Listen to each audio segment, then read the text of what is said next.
在中国从零开始建立俱乐部，玩真人版足球经理是什么感受？大家好，我是玩真人 FM 的石小桃，今天来给股东们说一点好消息。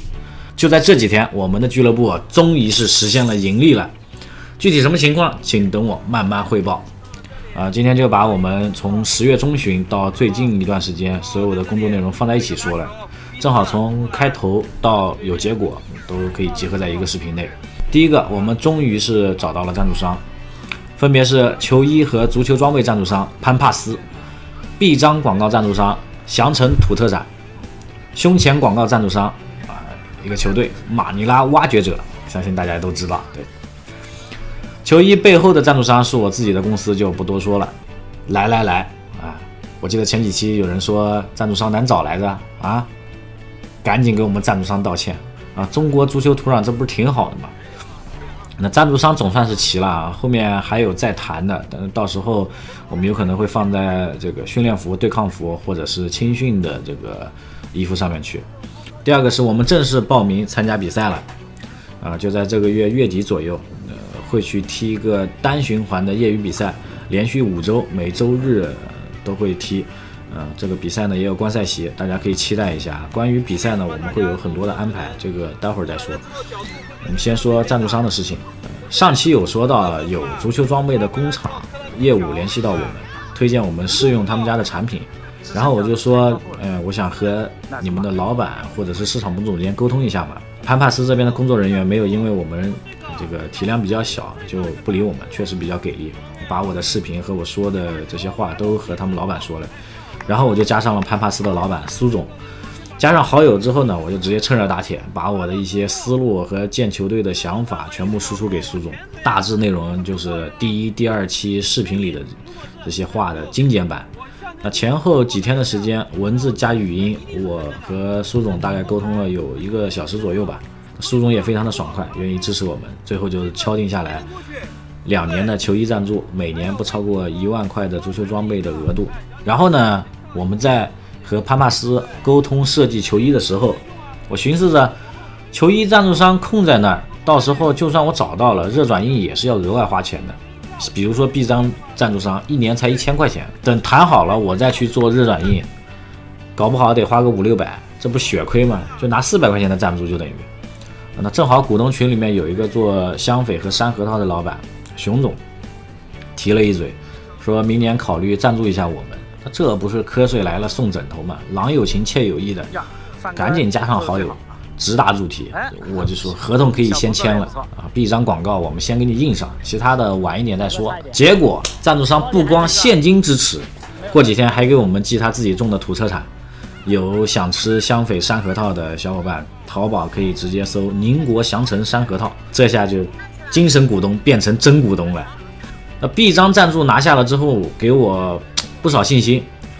有一点小膨胀其实呢，我们在做球衣之前，我已经找了3个赞助商了当时都不是很顺利。现在呢，就剩一个胸前广告还没有找到赞助商了。本来我是在聊一个饮料品牌但是对方貌似对我们不是很感冒。那天正好我在刷阿 B， 看到了草根足球经理的号正在直播，就是菲律宾马尼拉挖掘者的这个老板正在直播，我就进直播间和硕哥聊了几句正好正在设计球衣嘛，我就提到了球衣的事情。想到我之前和他微信聊天的时候，就私人微信聊天的时候，他有提到过未来他会做一个旅游公司，到时候搞不好可以赞助一下我们球队。那我就老套路，趁热打铁，只要你敢提赞助，我就立马上嘴脸。等他直播完，我就微信找他聊了没几句，我就原形毕露，提出来说我想获得你的赞助，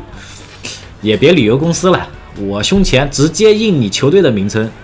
推荐大家来看非甲联赛。我还在想怎么样画饼来说服硕哥，结果我饼自己都还没画完呢，他就直接同意了。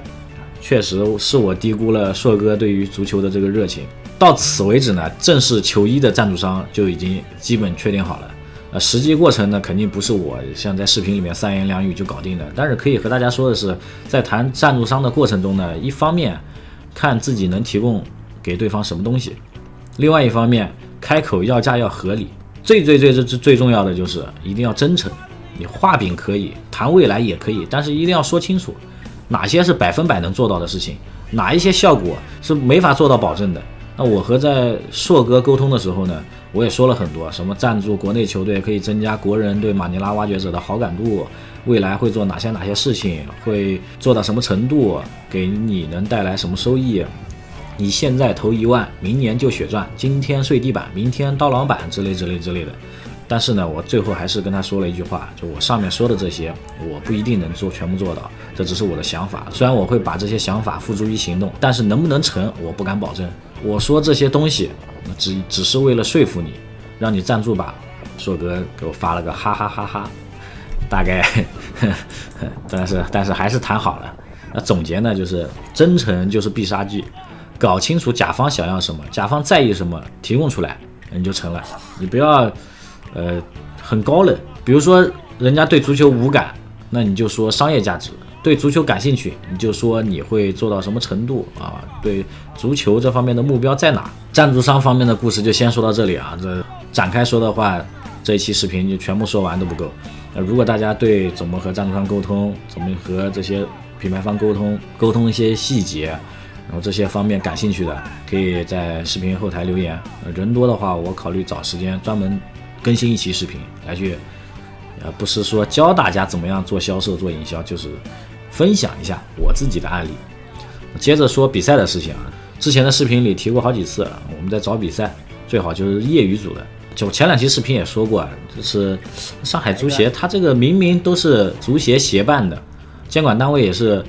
这个足协，但是为什么不能搞一个统一的发布平台？所以说我得一个一个公众号去刷，知道吧？正好是刷到了以前去踢过足球的这个奇艺体育公园的公众号里，它有一个贺岁杯的比赛招募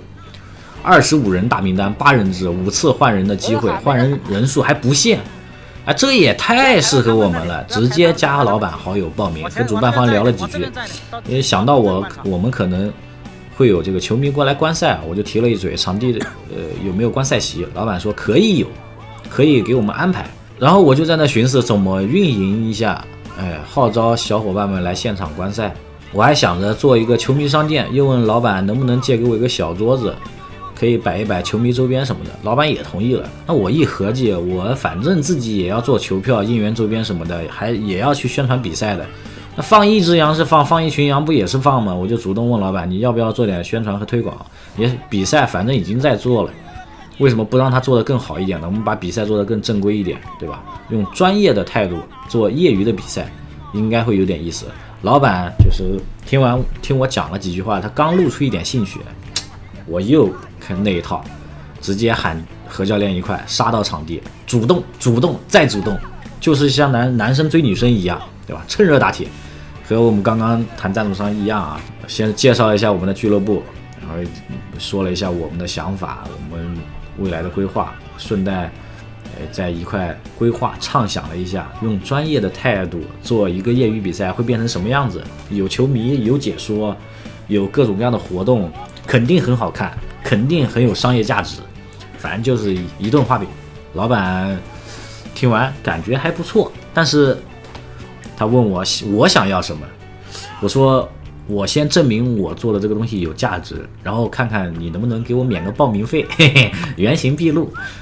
一开始还是被拒绝的，他说只能通过场地打折的方式给我们一些补贴。那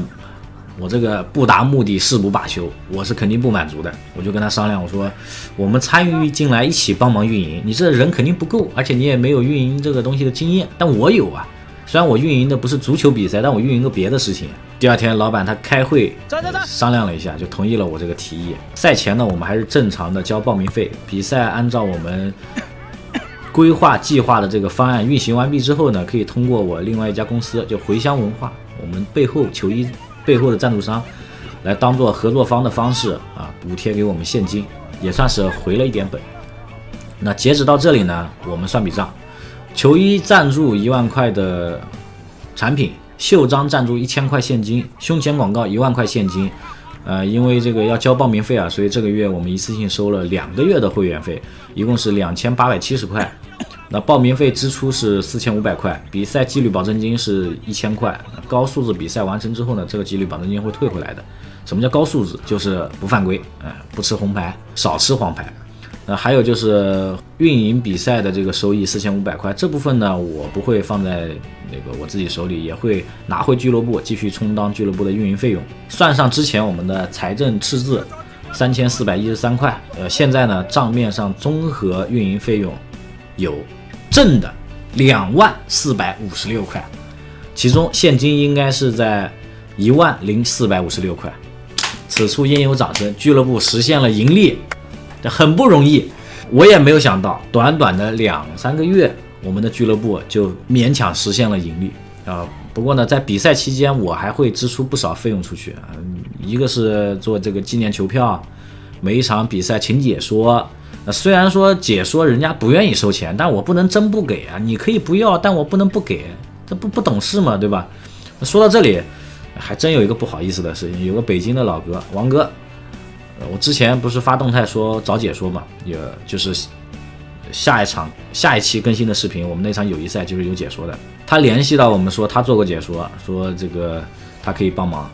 结果他上来就给我们转了1个月的会员费70块钱，他说虽然他不能来踢，但是他想参与进来支持一下，少抽2包烟就够了。那你给俱乐部的我肯定就收了。然后解说那一天呢，我就想着我给他发一个红包，发100块钱，请他喝个奶茶吃个夜宵什么的。你说你直播2个小时其实也挺累的，我自己以前做过主播我知道。结果他搞死他不要就算了，他又给俱乐部转了100块钱。就是什么意思呢？就是他解说2个小时，然后下午老早就去准备资料去了，结果工资1毛没拿到，自己还倒贴了170块钱。这整的我这次一定要给大家发点福利，不能让他们不能再白嫖解说了，不然以后没人愿意解说我们的比赛了。回到主题啊，我们这一次比赛不光有球票解说，我还准备安排球迷商店，到时候来的小伙伴先去取球票。如果你有球票的，那也可以直接还是要过来一下签个到。球票的附券可以参与我们中场休息的现场抽奖，我跟中超一样，跟足协杯一样，现场有抽奖。来不了现场的小伙伴呢，也不要担心，如果我们那一场是有网络直播解说的话，我们也会在线上抽一份一样的礼品，同时来签到打卡还可以获得这个应援周边1份和1份我们的球员刊例就是这个样子的。我是打了一个样板出来。由于时间的限制呢，这一次比赛呢，我们只能把刊例做到这个程度。刊例后面呢，还有我们的一个应援鼓点由于我们没有专门的球迷组织，我就自己从网上导了一份最简单的，咚咚咚咚咚，铜匠，咚咚咚咚咚，加油！大概就这样子，有总比没有好，对吧？先解决有无，再解决强弱好坏。希望大家到时候都能来现场支持我们真心的。我们也会给大家准备很多小礼品，包括我们的赞助商试吃什么什么的，很多有意思的东西。那这一期视频我们就先讲这么多，还有一些和赞助商马尼拉挖掘者以及球场主办方后续的一些其他方面的一些合作，我们这一期视频就暂时不说了，篇幅实在太长了，单期视频的留存率也没有那么高，估计大部分小伙伴都看不到这里，所以以后我们就稍微精简一下，更新的多一点，视频时间精简一下。最后就是我真心感觉中国的足球土壤不是没有，只是说可能需要大家稍微去翻动一下，拿个小锄头敲一敲，翻一翻，很快就能发芽长苗。如果未来有人来这个视频考古，他在用自己的方式改善足球土壤的时候，遇到了挫折，导致进步停滞不前，没有达到自己的预期，千万不要气馁，不要放弃，多尝试尝试，多想想办法，多找找路子，肯定能解决的。如果真的一次就成了，那早就成功了，就根本不需要我们还在这个方向去努力了，对不对？谢谢大家看到这里，如果感觉视频还不错的话，不要忘记关注我们，并且分享点赞。有什么想问的想说的，或者有什么建议意见，都可以在评论区留言，我们的进步需要大家的集思广益。再一次感谢大家的支持，我们下期再见，拜拜。因为金哥带的有点多了，